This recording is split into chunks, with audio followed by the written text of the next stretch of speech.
And hi, good evening, everyone, and welcome to another edition of Norse Nation. We're in Mellow Mushroom Pizza Wilder, right off exit 77 on Highway 275. That's the AA highway. And we are here for the next 60 minutes to talk NKU basketball, men's side, women's side. We'll take your questions, and we'll break it all down from this past weekend down in Nashville against Lipscomb and what's coming up this week. I'm Jim Kelch. Steve Moeller is alongside. We'll also talk with Dave Bezold and Dawn Plitzuweit, the respective head coaches of the men's and women's team. This is, of course, a big sports night. We'll talk basketball here, and then about 90 minutes from now, the National Football Championship game comes your way from Dallas, the Ohio State Buckeyes, and the Oregon Ducks. So we'll talk basketball first, get that out of the way, then you can all settle in and enjoy the football game a little bit later on. Steve, Nashville is always a fun town. It wasn't a good time for Dave Bezold's club this week, nor has it been really in the 3 years that NKU has been in the A-Sun, but Nashville in itself is a good place to go.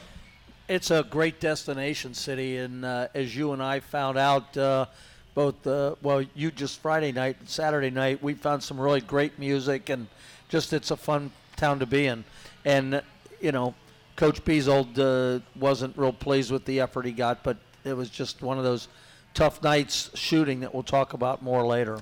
Saturday was the opening of A-Sun Conference play. There were 4 games. All 8 teams were involved. There were no upsets, really.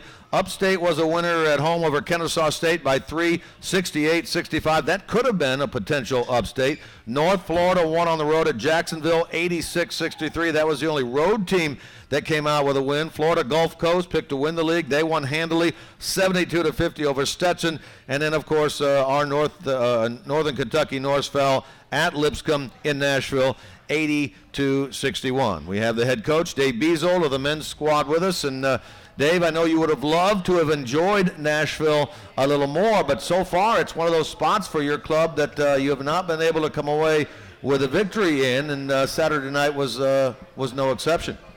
No, it was one of those nights. It seems when we go down there, for whatever reason, the first year we went down, it was I believe 15, 18-point loss. Last year it was a tough loss where it was a 1-point game with about 30 seconds left. And then this year, for whatever reason, we couldn't make a shot in the first half to close the gap and get some momentum and really help us offensively and defensively. But again, it's one of those things. You're in the conference and you just got to let it go and be ready to move on to the next game. We've talked a lot about, and you just mentioned it, you said you couldn't get a shot to fall. You were getting pretty good looks, and we talk about that a lot. Did you like the shots your team was getting? They just weren't falling. Sometimes in the game you think you're getting good looks and you go back and see it on film and you're like, you know what, those really weren't good shots, but for the most part they were. I think if I told our assistants one thing that we have to remember is even though they may be great looks, we have to make an emphasis on getting it inside regardless. We have to figure out a way to get it inside, even though I know Jalen was saddled with some fouls and some other things, but we have to come up with a way to, get somebody in there and still throw the ball inside and not, rely so heavily for such a long time on threes. Yeah, Jalen, you and I were talking off the air before we came on. Jalen's shooting 64.7% or whatever it is, and he just probably needs more touches at this point in time. But one of our keys prior to the game down at Lipscomb the other night was inside-out looks, and it helps set up your shooters because it moves the defenders around. They have a tough time covering out and closing out on shooters, and sometimes it gives them a better look. Oh, absolutely. And Jalen, besides shooting 64%, he's been a good passer down there because they're sending double teams at him. He's done a nice job and making great decisions with it.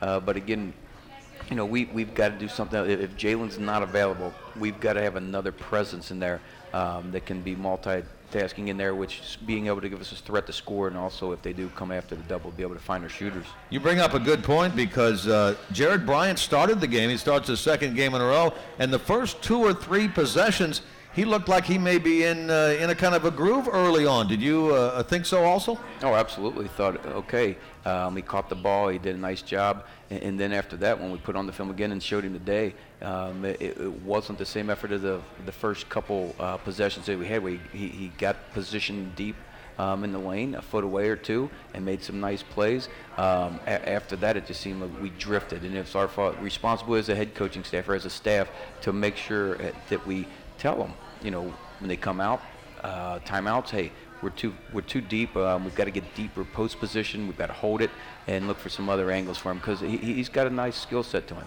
You know, one of the other things too, Jared missed a couple chippies, and Jalen missed a couple close-in shots.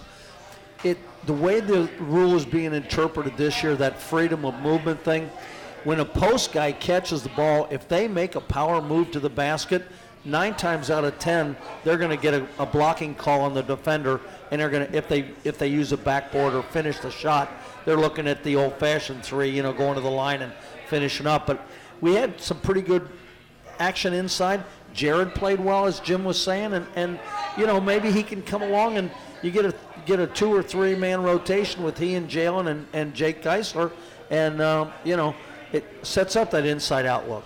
Oh, absolutely. And again, after watching the game a few times, when we did get a touch inside or at the elbow, we had some good action. We got some points out of it or some fouls out of it.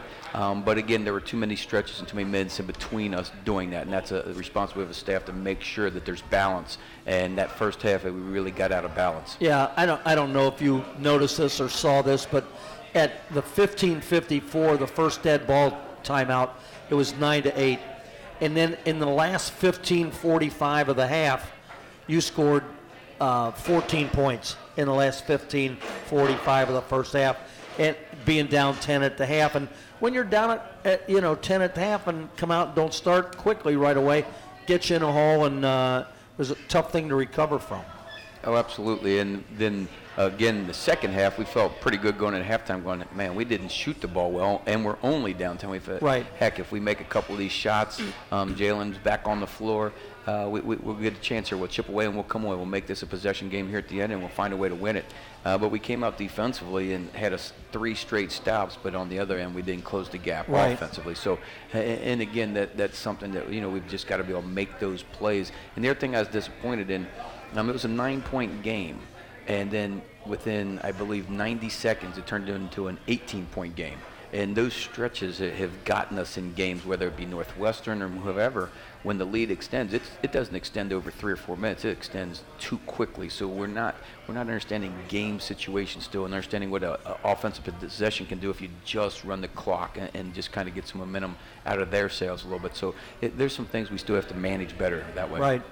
Dave, you guys make 5 of your last 8 3-point shots in the game. You take 30 of them in the game, but when the game was really there to be had, you go 1 of 22. And now as you look back at the last 4 games, these games that unfortunately have not come away on the winning side for you, the last 4 games your team shooting 27% from 3-point range. How concerned are you about that, and what do you do about it? Well, it's one of those things where number one, are you taking good shots? Are the right people taking good shots? And if you're doing that and you're just in one of those stretches where they're not going in, then you got to continue to find balance, or we haven't balanced, which against Lipscomb I don't think we did. Then we have to make an emphasis inside, continue to use Jalen and whomever else. So that's going to be important. And again, that's the biggest thing, balance throughout the game. And those statistics, hopefully, if we continue to take good shots. The season's long, and you're going to have stretches like that, but just make sure that you're taking good shots in appropriate times. And for the most part, I think we have. Well, in the end then on Saturday down in Nashville, Lipscomb came out a winner over NKU, 80-61 the final score. So NKU, 3 years has gone down to Nashville, have yet to come out with a win down there. They'll try, of course, again next year. They also have Lipscomb coming back later this month, or I think early February, to play here in Highland Heights at the Bank of Kentucky Center. We will take a break, and when we come back, we'll preview what's coming up for Dave Bezold's club this week. That's a Wednesday home game against Kennesaw State, and then back on the road next Saturday down in Spartanburg at University of South Carolina upstate. You're listening from Learfield Sports to the NKU Sports Network and the Mellow Mushroom Norse Nation Talk Show. We'll be back with more right after this from Fox Sports 1360. Jim Kelch, Steve Moeller, Dave Bezold back at Norse Nation here at Mellow Mushroom Wilder. In case you'd like to join us, we're right off the interstate, off 275. That's exit 77. That's also called the AA Highway. You come into Mellow Mushroom here and you take a right, and we're right in the back party room. We'd love to have you. We'd love to have you down here. Dave, you notice there's a picture sitting in front of you. David Jones, who is a NKU alum and a big fan of the program, brought us some pictures today. This is from Jacksonville last year. He said, not flattering of you and Steve from behind, but he said, who's the bald guy? That's the mascot right there. Yeah, that's and a dolphin. That's not me. There's you. So thank you, David, for the pictures. We appreciate it. Let's look ahead now to this week. You have a couple of conference games, one here on Wednesday, 2 nights from now, against Kennesaw State, and then next Saturday back on the road down at South Carolina Upstate, and start with the Kennesaw State Owls. And the first thing that you notice about them is, well, they've won 5 games, they've lost 12. So the immediate reaction is, well, this is a very beatable team. They're not having a very good year. That couldn't be further from the truth, could it? No, they've, like a lot of teams in the ASUN, have played a really difficult schedule. But they've beaten some teams we've played. They beat Chattanooga, who is, I believe, right now first place in their conference, and they beat Youngstown State at Youngstown State, 2 teams we played and lost to. So this is a very, very athletic team. I believe they're starting 2 or 3 Division I high major transfers right now, and they've got some confidence about them. And they're a little different than they've been over the last couple of years. They play with a lot of confidence. They've got some scoring, and they've got a big kid inside that can really defend well for them. So this is going to be a tough challenge for us. Yeah, they've got 2 of their kids that they're transfers from Auburn. You got a couple junior college kids and a couple military academy prep school kind of kids. So they're not a young ball club. They're pretty experienced and playing. I'll tell you what, you go down and play upstate and in Spartanburg in that tiny arena down there, or tiny gym, I guess I should call it, and come out of there with just a 3-point loser. You've done a pretty good job. Oh, absolutely. And Upstate's already beaten, I believe, Georgia Tech and Mississippi State, so they're really playing well. And so you're right. They went down there. They put themselves in the position to win, and they're playing with a lot of confidence. So, like I said, this is going to be a really difficult challenge for us, but we're at home, and we've been playing really well there. Now it's time to play a complete game there and get a win. And Steve's talking about the Kennesaw State game on Saturday. They lost down at Upstate 68-65. In that game, Nigel Pruitt had a career-high 32 points. He tied a school record with 6 threes. This is a guy that averaged 7 points a game, Dave, a year ago. This year now averaging 12 points a game. Last year made 35 threes for the season. Here we are just over halfway through the season this year, and he's already made 41. This guy's going to be a handful. At 6'7", he can shoot from the perimeter.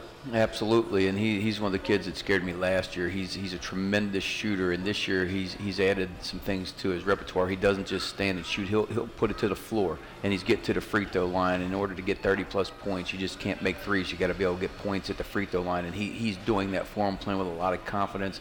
Like you said, he's 6'7". He's not doing it at 6'1" or 6'2". So he's having a nice year so far for him. Yeah, he's shooting 39% from three-point land and 41 from the field, so he's going to be a handful. Coach, if you're looking at covering him, if you're playing man on him, who would be your first 2 choices to put on him to try and limit his touches? I think right now the one who's the best at guarding someone like in that situation is Anthony, and I think so if Anthony's in the starting lineup, it'll be Anthony, whereas Tyler White's a little better at moving out on the perimeter and guarding a smaller guard that he'll have to do. So right now Anthony Monica would be the one. Yeah. Speaking of some of your team, Chad Jackson had limited minutes in the game down in Nashville. He had suffered a concussion in the game prior to that at home. How was he feeling going into that game? I know he only played, 7, 8, 9 minutes, something like that. Well, we were hoping to get through the game without having to use him. Sure. And instead of an emergency situation at halftime, just wanted to see where Chad was at and if he'd be able to go the second half, and he was able to play some limited minutes for us. But Chad was unable to practice the entire week, and we were asking a lot of him, missing 6 days and then having to go out there and try to play. So, again, we were hoping to be able to get through it, but I think Chad will be full go on Wednesday. They really don't have a post player that's an imposing offensive player. Do you feel like we were talking off the air that you want to get some inside out looks? Jalen Billups ought to match up pretty well with Willie Kowalski, don't you think? On the offensive end, yeah, and Kowalski does a nice job defensively. He's got really good timing, and he's really long and some added strength. It was a good battle last year down there, the second game I know Jalen had with him. But absolutely, it's something, again, like we said, we're going to have some balance, make sure he gets touches in there. And then on the other end, Jalen's going to have to do a nice job on him to block out. He's not a threat a lot of times offensively, but he does a very good job of keeping offensive possessions alive for him. One thing positive about Kennesaw coming up here on Wednesday. They're 1-9 on the road. Well, we like to hear. Let's keep it. Yeah. Let's make sure it's 1-10 after the game. But again, I think they're playing with a lot of confidence. I think their guards are, and like I said, Pruitt's coming off a 30-plus point performance, and I think they feel good about what they did at Upstate. So if you go on the road and you play a really good opponent that close, I think that adds to their confidence level, and we're going to have to play well. Their only road win is the game you mentioned earlier up at Youngstown State on the 17th of December. They won that game 90-84. Last year against Kennesaw State, you beat them by 13 here, 82-69, and then unfortunately fell down there with a 10-point halftime lead, lost 69-67. So we hope for good things on Wednesday night. That game will be heard on ESPN Radio 1530, and that'll come your way beginning at 6:30 on Wednesday night. Now, let's move on to next Saturday, and you'll turn around just like the women's team is going to do. Go to Nashville last week, come back home, play a game, and then turn right around and travel again to Spartanburg, South Carolina, to take on the South Carolina Upstate team. And that's a long journey down there. And as Steve mentioned earlier, a cozy little 800-seat gym, and they use that to their advantage, boy, don't they? Oh, absolutely. And it's shooter's gym. It's Yeah. it's so small, and I believe it's the smallest gym in Division I basketball. Correct. At 800 seats. But again, they're playing really, really well. They've got 3 senior guards that have a great feel for the game, understand how to play, and are really playing well. And then they've got, I believe it's about 6'11", 7-footer inside. Michael Buchanan. Michael Buchanan, who, yeah. I think they said he's in a lot better shape this year, so he went from 390 pounds to about 385. Wow. So he's a big guy. How do you, he's that the kid we're talking about, Michael Buchanan from Las Vegas. Can you imagine the cultural shock when he lands in Spartanburg from Las Vegas? That's a tough trip there. Hey, you got to credit Eddie Payne for getting some of those guys in there. That's for sure, don't you? The longtime coach down there in his 30th year as a head coach. He's got another kid, Mario Blessing, senior guard, who's from Germany. So he's, hasn't spared any expense in getting his players from all over the world, basically. I know they're 2 games away, Dave. They're 13-4 going into the game. Actually, they'll play tomorrow night in Nashville against Lipscomb, so you'll be a good a chance to see how they match up against the team that you just played.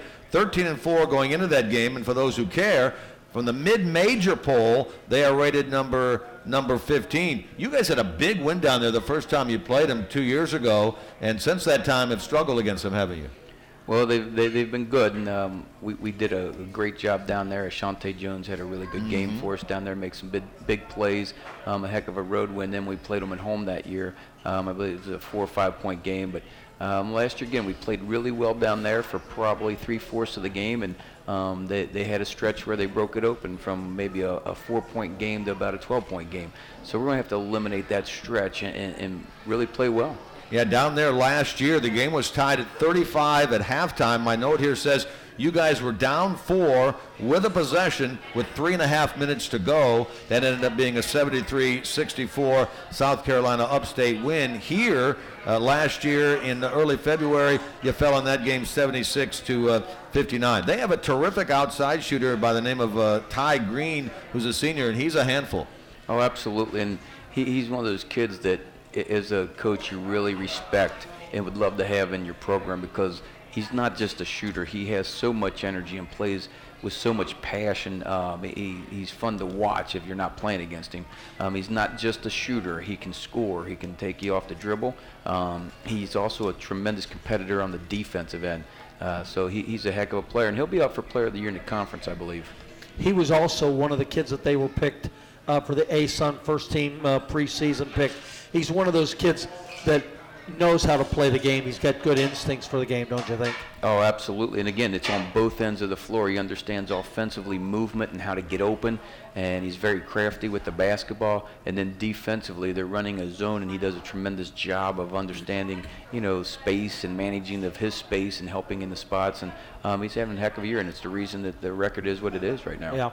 So 2 games then this week for Dave Bezold's NKU men's team. 2 nights from now, Wednesday at home at the Bank of Kentucky Center against Kennesaw State. That one will begin at 7 o'clock. All radio coverage on ESPN 1530 gets things started at 6:30, and then back on the road next Saturday against South Carolina Upstate, the Spartans down there. That's a 2 o'clock game. And our broadcast will be on The Project. That's 100.7 and 106.3. We'll get things started with our pregame coverage beginning at 1:30.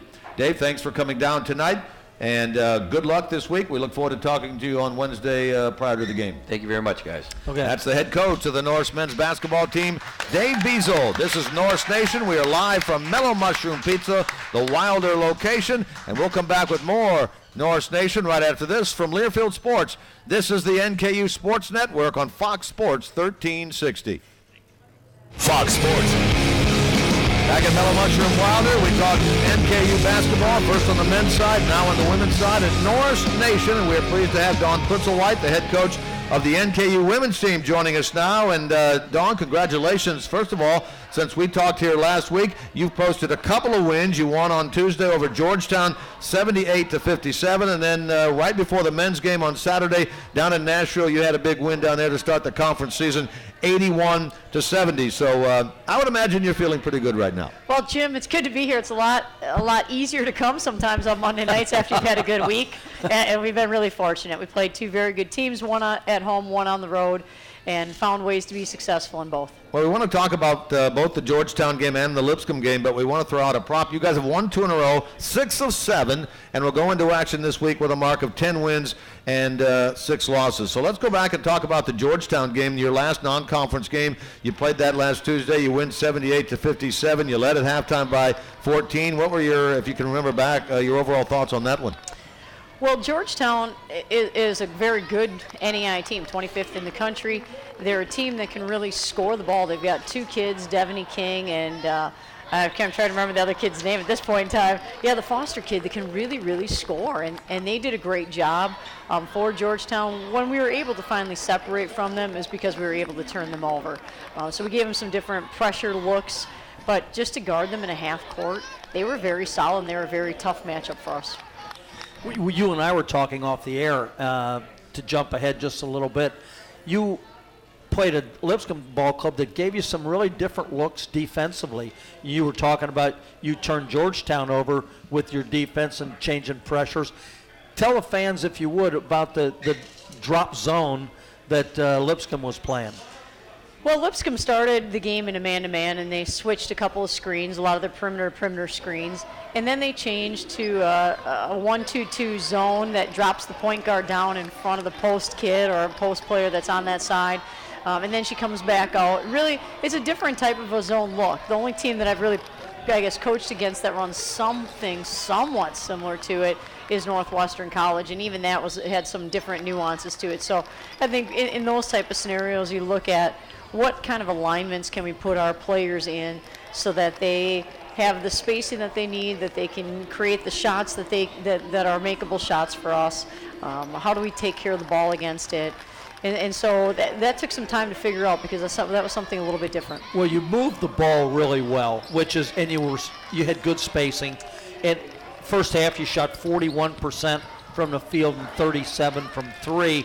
Plus 83 from the line. You'll take that every night, but that you pretty much got what you wanted against them by taking your time and moving the ball. We did. I thought against their man, we were able to attack it, attack the paint in 2 different ways. One by dribble penetrating, one by pass penetrating into the post.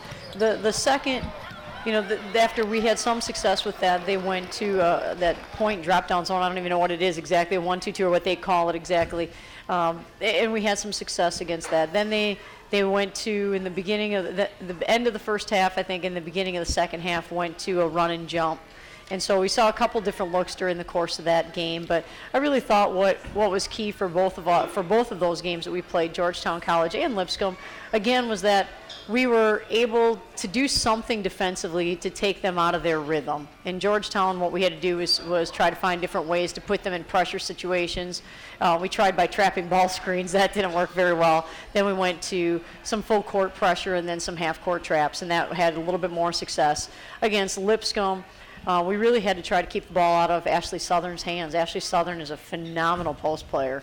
She tore us up last year at their place, had 27. We just kind of slowed her down, I think maybe by taking longer shot clock possessions on offense, but we really struggled to guard her last year, and this year did a much better job. Well, yeah, I was looking at the stats before the ball game.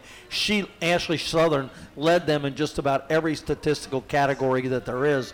And you guys really did a great job in shutting her down. You and I were talking off the air, and you said you kind of took her out of it and put the ball in the other kid's hands. Well, I thought we committed really 2 players to do that. That's how good of a kid she is, how good of a player she is, and how much respect we have for her. So we either had our post player, and typically our post player was fronting, and then we had someone on the backside. But then that really opened up the perimeter game for them, and Fothergill and Chandler kind of went off on us, Chandler Cooper for a while. And so it's give and take. Lipscomb is a team that is very, very, very good offensively, and you try to figure out what component you can, what can you do to slow them down or take them out of some of the rhythm, but you're not taking them out of all their rhythm because they're too solid, they're too good. Well, but on top of that, they were at home, so that's true. And I thought they played very, very well. So it was really a great performance, I thought, by our young ladies to be in a situation on the road and find ways to slow them down, but also find ways to put the ball in the basket enough so that we could walk away with a win. Well, it's so important for your ball club, for any ball club, to establish a winning attitude on the road. And it gives you a whole different sense, a swagger, if you will. Correct. Once your kids feel like they can go anywhere and win, then that really builds as the season goes on. I agree with you, and I think our players went into that game with a great deal of confidence. They played extremely hard. Now we face a couple more opponents on the road. We open our conference season with 4 of our first 5 games on the road, and certainly that presents some challenges for us, but you have to do what you have to do. Yep. Well, in the end on Saturday, Dawn, your team won by 11, 81-70. Although Lipscomb did make a run late, you guys had a 17-5 run late to get the victory. So you start the conference season for the second year in a row with a win, and now you come back home, but you have to turn right around and go back onto the road and take on a Kennesaw State team on Wednesday, and then back home Saturday to take on South Carolina Upstate. We're going to discuss those 2 games when we come back on Norse Nation. From Learfield Sports, this is the NKU Sports Network on Fox Sports 1360. Jim Kelch, Steve Moeller, back at the Mellow Mushroom Wilder. We're talking NKU basketball on Norse Nation. We talked men's in the first half hour with Dawn Plitzuweit, the head coach of the women's team, on this second half hour. And Dawn, let's preview what you guys have upcoming. On Wednesday night, you turn around and travel down to Kennesaw, Georgia, to take on a Kennesaw State team, which you have never lost to in the 2 years that you've been here. This is a team that won in single digits the last 2 years, just like the men. They've struggled down there on the basketball side, but that is not the case this year. In fact, they had, of the 4 opening games on Saturday, the only upset of the 4 games. They win at South Carolina Upstate 72-63, and the Owls will bring a record into that game down there against you of 12-4. They're a much improved team, aren't they? They're a very good team. They were very solid on the perimeter in the past. They picked up a post player that reminds me a lot of Tierra Hopper that played for us 2 years ago, and is very, very good. She's a lot like the post kid, Stanton, that played for Wright State. Very physical, very good inside, great hands, can score it right or left. So they've added that component. They're a very, very solid ball club. And our conference is gaining a lot of respect right now nationally. Just the RPI reports came out today, and the ASUN is ranked 13th out of 33 conferences. So wow. We're playing against a very good team on the road, and certainly they've had a great deal of success. As a matter of fact, in their non-conference, they played against Xavier. Xavier went down and played them and beat Xavier by 1. So a quality opponent beat a quality opponent at home. Pulled out a Big East or win against a Big East team. So certainly we have our work cut out for us. You know, the other interesting thing is that we just started classes today, so we're back in action. Kids are getting one day. We made it to the first day of class. So. Well, the 2 new players that you're talking about, I believe the post player is Jasmine Mcallister. Is that right? That is correct. She is a junior college transfer, and 3 times already this year she's been named Newcomer of the Week. And then they have a very fine freshman from Nashville, DeAndrea Sawyers, who is shooting 37% from three-point range and is their leading scorer. Kind of odd that a freshman would come in and be that good. Well, they've got a solid inside-out game. Sawyers and Mcallister And then they have other kids on the court that really can fill the void for them. What they do extremely well is they attack the rim. They post up. They throw it inside. I think Carmen Graham from our staff counted in their game against Upstate. They threw the ball inside 28 times. Their post player touched it, 28 on 28 of the possessions. The other possessions where she didn't touch it were usually on transition buckets. So, they're a team that really attacks you, and then they get an offensive rebound every 2.34 possessions approximately. Statted that out a little bit. I'll tell you, you've got the right stats, that's for sure. But I'll tell you what, when a team gets 28 touches in the post, that tells me that they're very disciplined from the coaching aspect and also from the players' side of things too, because they have a game plan and they stick to it and go at it. Well, they're a team in the past that really attacked you from the perimeter spot and really ran a lot of ball screens, a lot of dribble drive action.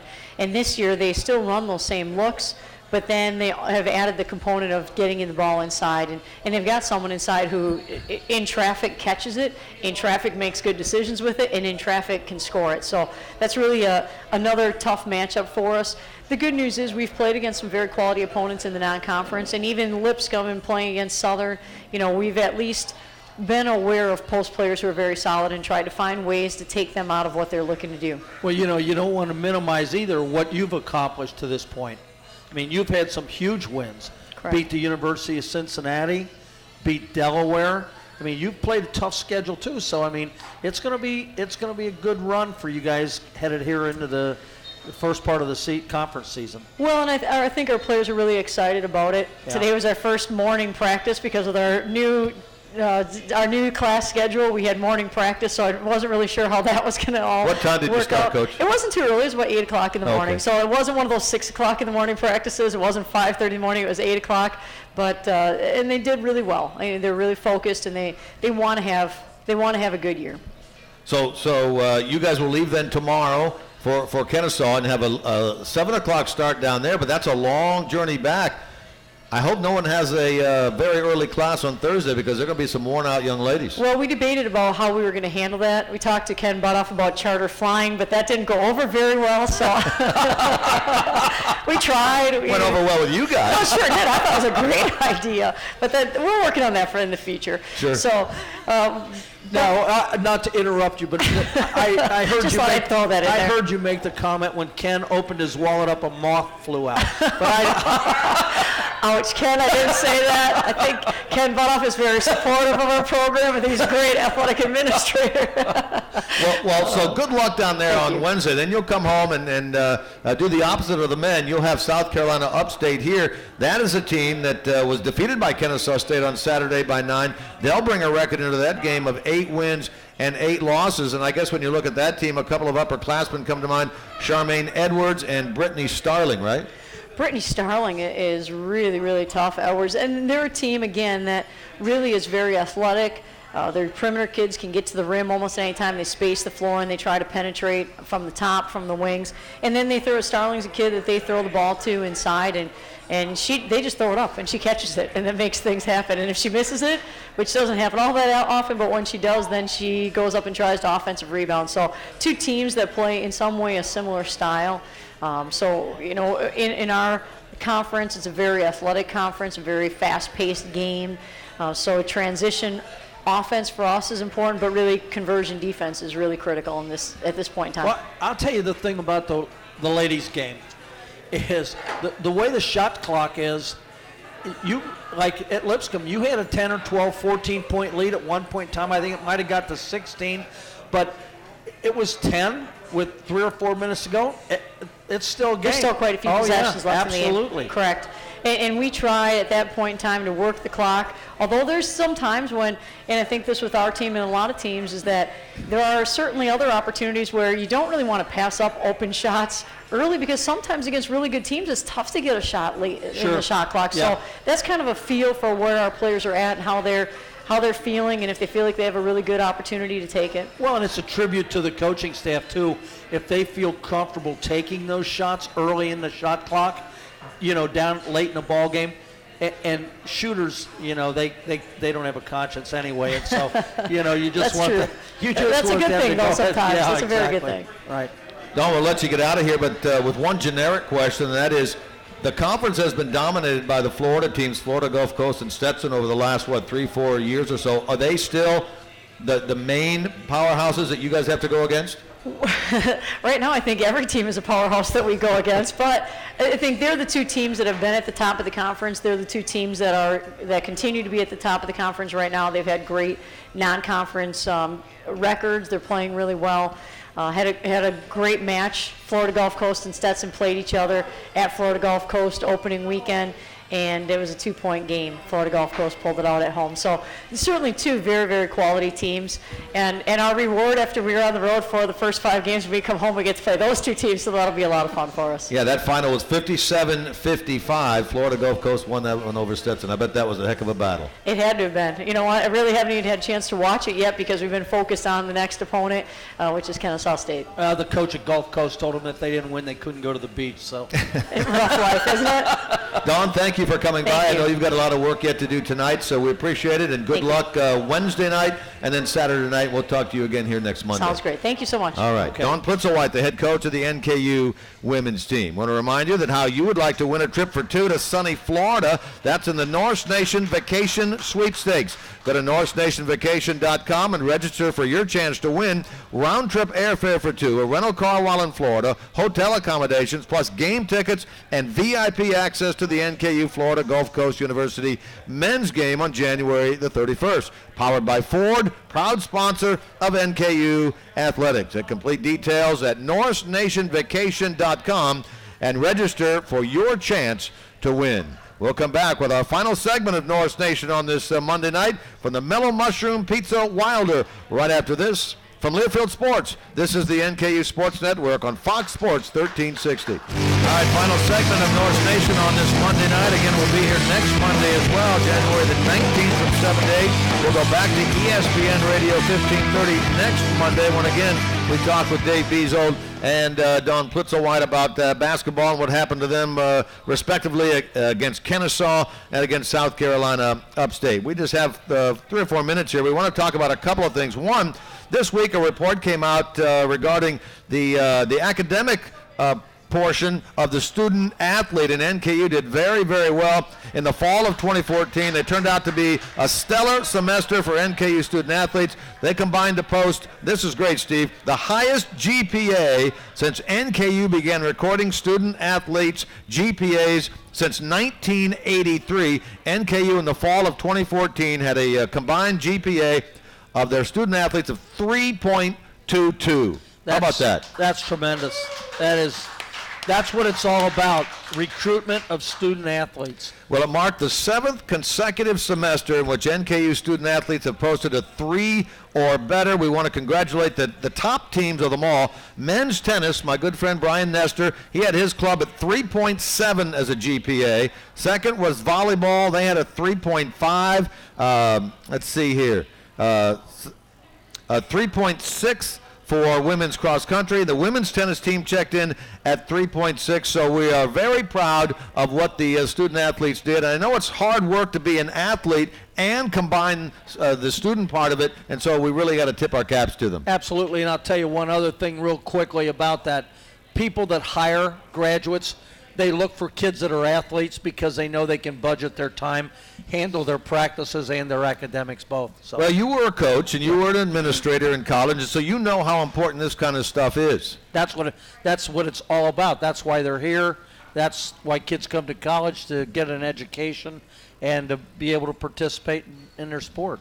We also want to make mention, away from the basketball side of things, an accomplishment this week that we are just so very proud of. The trainer of the men's basketball team, Molly Hudson, was not with the team this week down in Nashville because she was in Orlando, Florida, competing in the Dopey Challenge. Yeah, I want the fans really to listen to what you tell them because this is an amazing feat that Molly Hudson has accomplished. She is a runner, and she was down at Disney World in Orlando competing in the Dopey Challenge. That was Thursday through Sunday of last week, and it's a running marathon. Here's what she did. On Thursday, she ran a 5K. On Friday, she ran a 10K. On Saturday, she ran a half marathon, and then on Sunday to wrap things up, she ran a full marathon. She set a personal best in the 10K. That is an awful lot of running. That is unbelievable, and our hats are off to Molly Hudson. What a dedication that she had to put in to train for this. And I ran a half marathon once, and I'll tell you what, know that. I will never run another one. It's grueling. And Molly, the 5K, the 10K, the half marathon, and then a marathon the next day. Oh my gosh. That was the Dopey Challenge down in Disney World in Orlando. And she wasn't doing it just for her own benefit. She was raising money for cancer research for the Leukemia and the Lymphoma Society. She raised just shy of $6,000. So wow. Again, great work by Amazing. Molly Hudson, the trainer of the men's basketball team. She wasn't with the team on Saturday because she was down there. I talked to her today on the way down here to the show. She said she's sore, but she'll be back at it tomorrow at work. She said, hey, we got a game on Wednesday. I got to get in there. But, boy, we really are really proud of her and proud of the student athletes for what they have accomplished in the fall semester. Well, you and I have seen Molly on the road. I mean, she works out every day Sure. on the road, spends a lot of time on treadmills, and that's, what an accomplishment for Molly. Well, here's just to recap what we have coming up this week for NKU basketball. The men's team on Wednesday here at home at the Bank of Kentucky Center against Kennesaw State. That game tips off at 7. Radio coverage on ESPN 1530 starts at 6:30. Then they'll travel on Saturday down to Spartanburg and take on South Carolina Upstate at 2. The women play at Kennesaw State on Wednesday at 7. And then they are home at the Bank of Kentucky Center on Saturday, and that game tips off at 7 o'clock. And music tells us we are finished, so we appreciate the folks coming down here to the Mellow Mushroom, and those of you listening on Fox Sports 1360. Our engineer back at the studio has been Matt Steinman. On-site, Rick Uccino. For Steve Moeller, this is Jim Kelch. Thanks for listening to Norse Nation.